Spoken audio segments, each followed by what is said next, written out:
Hi, ഞാൻ doctor Aishwarya, MO, നാസ് clinic, Mukkam. കൈകളിലെ തരിപ്പ്, മരവിപ്പ് അല്ലെങ്കിൽ കാർപ്പൽ ടണൽ സിൻഡ്രോം. കൈകളിലും വിരലുകളിലും വരുന്ന അതികഠിനമായിട്ടുള്ള കടച്ചിൽ പോലത്തെ വേദന, അല്ലെങ്കിൽ കൈത്തരിപ്പ്, അല്ലെങ്കിൽ മരവിപ്പൊക്കെ. അത് ഈ വേദനയൊക്കെ അധികവും രാത്രി ആയിരിക്കും, അല്ലെങ്കിൽ രാത്രി നമ്മൾ ഉറക്കത്തുനിന്ന് എണീക്കുന്ന ഒരു ബുദ്ധിമുട്ട് വരെ നമുക്ക് ഉണ്ടാവാം. അല്ലെങ്കിൽ നമ്മൾ സാധാ ഡെയിലി ചെയ്യുന്ന വീട്ടുജോലികളാകുമ്പോൾ പച്ചക്കറി അരിയുന്നതോ അല്ലെങ്കിൽ തുണി പിഴിയുന്നതോ അല്ലെങ്കിൽ നമ്മൾ വർക്ക് ചെയ്യുമ്പോൾ സിസ്റ്റം യൂസ് ചെയ്യുന്നതൊക്കെ നമുക്ക് ഭയങ്കര ബുദ്ധിമുട്ടായിട്ട് തോന്നാം. അല്ലെങ്കിൽ റിസ്റ്റ് ജോയിന്റിന്റെ അവിടെ ഒരു ഡിസ്കംഫേർട്ട്, അല്ലെങ്കിൽ നമുക്ക് സാധനങ്ങൾ ഹോൾഡ് ചെയ്യാനും ഗ്രിപ്പ് ചെയ്യാനൊക്കെ ഉള്ള ഒരു ബുദ്ധിമുട്ട്. മെയിനായിട്ട് റിസ്റ്റ് ജോയിന്റ് ഉപയോഗിച്ച് ചെയ്യുന്ന ജോലികളൊക്കെ ചെയ്യാനുള്ള ഒരു ബുദ്ധിമുട്ട്. ഇത്തരം ബുദ്ധിമുട്ടുകൾ നിങ്ങൾ അനുഭവിക്കുന്നുണ്ടോ? നമ്മുടെ കൈക്കൊക്കെ സപ്ലൈ വരുന്ന മീഡിയൻ നെർവ് നമ്മുടെ ഫോറാമിൽ നിന്ന് ഹാൻഡിലേക്ക് വരുമ്പോൾ ഇവിടെ ഒരു ചെറിയ ടണൽ അല്ലെങ്കിൽ ഒരു ചെറിയ നാരോ സ്പേസിലൂടെ കടന്നിട്ടാണ് വരുന്നത്. അവിടെ ഈ നെർവിന് ഒരു കംപ്രഷൻ വരുമ്പോഴാണ് നമുക്ക് ഈ ബുദ്ധിമുട്ടുകളൊക്കെ അനുഭവപ്പെടുന്നത്. മെയിനായിട്ട് മീഡിയൻ നെർവിൻ്റെ സപ്ലൈ വരുന്നത് നമ്മുടെ ഈ തള്ളവിരൽ മുതൽ ഈ മോതിരവിരലിൻ്റെ പകുതി വരെ ആയിരിക്കും നമുക്ക് ഈ ബുദ്ധിമുട്ടുകളൊക്കെ ഒന്ന് അനുഭവപ്പെടുക.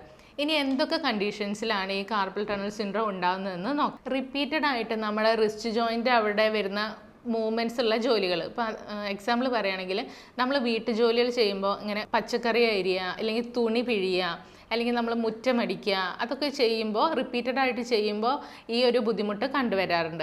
അല്ലെങ്കിൽ നമ്മൾ കൂടുതൽ നേരം സിസ്റ്റത്തിൻ്റെ മുന്നിൽ ഇരിക്കുമ്പോൾ, കൂടുതലായിട്ട് നമ്മൾ ഈ മ്യൂസിക്കൽ ഇൻസ്ട്രുമെൻറ്റ്സ് ഒക്കെ വായിക്കുമ്പോൾ, അല്ലെങ്കിൽ കൂടുതലായിട്ട് ബൈക്ക് ഓടിക്കുമ്പോഴൊക്കെ ബുദ്ധിമുട്ടുകൾ കണ്ടുവരാറുണ്ട്. പണ്ട് മുതലേ ഈ കാർപ്പൽ ടണൽ നാരോ ആയിട്ടുള്ള ആൾക്കാർക്കും ഇല്ലെങ്കിൽ വല്ല ഫ്ലൂയിഡ് റീടെൻഷൻ കണ്ടീഷൻസ് ആയിട്ടുള്ള പ്രഗ്നൻസി, മെനാപോസിലൊക്കെ ഈ അവസ്ഥ കണ്ടുവരാറുണ്ട്. ചില മെഡിക്കൽ കണ്ടീഷൻസ് ആയിട്ടുള്ള ഡയബറ്റിസ് മെലിറ്റസിലോ തൈറോയ്ഡ് ഡിസീസിലോ അല്ലെങ്കിൽ RA-ലോ റൊമറ്റോയ്ഡ് ആർത്രൈറ്റിസിലൊക്കെ നമുക്ക് ഇതിൻ്റെ റിസ്ക് കൂടുന്നതായിട്ട് കാണാറുണ്ട്. ഇനി ഈ ബുദ്ധിമുട്ടുകളൊക്കെ അനുഭവിക്കുന്നതിൻ്റെ കൂടെ തന്നെ ഇത് തന്നെയാണോ എന്ന് ഉറപ്പിക്കാൻ വേണ്ടിയിട്ട് നമുക്ക് വീട്ടിൽ തന്നെ ചെയ്യാവുന്ന ഒരു സിമ്പിൾ ടെസ്റ്റാണ് ഫാലൻസ് ടെസ്റ്റ് എന്ന് പറയുന്നത്. അതായത് നമ്മുടെ കൈ ഇങ്ങനെ 1 മിനിറ്റോളം ഹോൾഡ് ചെയ്ത് വെക്കുക, ഒരു പ്രഷർ കൊടുത്തിട്ട് ഒരു ഹോൾഡ് ചെയ്ത് വെക്കുക.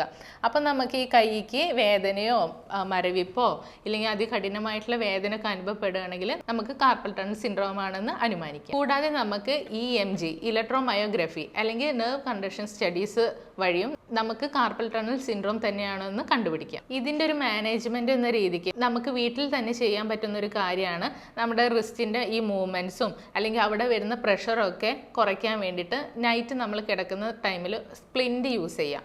നമുക്ക് കടയിൽ നിന്നൊക്കെ വാങ്ങാൻ കിട്ടും, മെഡിക്കൽ ഷോപ്പിൽ നിന്ന് വാങ്ങാൻ കിട്ടും. അത് ഇട്ടിട്ടുണ്ടെങ്കിൽ നമുക്ക് ഈ ബുദ്ധിമുട്ട്, രാവിലെ വരുന്ന ഈ ബുദ്ധിമുട്ട് ഒന്ന് കുറയ്ക്കാം. ഇത് കൂടാതെ നമുക്ക് സിമ്പിളായിട്ട് വീട്ടിൽ ചെയ്യാൻ പറ്റുന്നതാണ് ഹോമിയോപ്പതിക് ഓയിലുണ്ട്, റെസ്റ്റോക്സ് ഓയിൽ. അത് വെച്ചിട്ട് നമുക്ക് ഈ റിസ്റ്റിൻ്റെ അവിടെ ഏത് കൈക്കാണോ വേദന വെച്ചാൽ ആ റിസ്റ്റിൻ്റെ അവിടെ സർക്കുലാർ മോഷനിലും ഈ ഓയിലിട്ടതിന് ശേഷം സർക്കുലാർ മോഷനിലും അല്ലെങ്കിൽ ലീനിയർ മോഷനിലും നന്നായിട്ട് മസാജ് ചെയ്തതിന് ശേഷം നല്ല കട്ടിയുള്ള ഒരു ടവലോ വേറെ എന്തെങ്കിലും തുണികൾ വെച്ചിട്ട് കുറച്ച് കട്ടിയിൽ ഇവിടെ അധികം ടൈറ്റല്ലാത്ത രീതിയിൽ കെട്ടിവെക്കുന്നതും നമുക്ക് ഈ ബുദ്ധിമുട്ടുകളൊക്കെ ഒന്ന് കുറയ്ക്കാൻ സഹായിക്കും. കൂടാതെ കാർപ്പൽ ടണൽ സിൻഡ്രോമിന് മാത്രമായിട്ടുള്ള എക്സസൈസുകളുണ്ട്. അതും കൂടി ചെയ്തിട്ടുണ്ടെങ്കിൽ നമുക്ക് ഇതിൻ്റെ ബുദ്ധിമുട്ടുകൾ ഒരു പരിധി വരെ കുറയ്ക്കാം.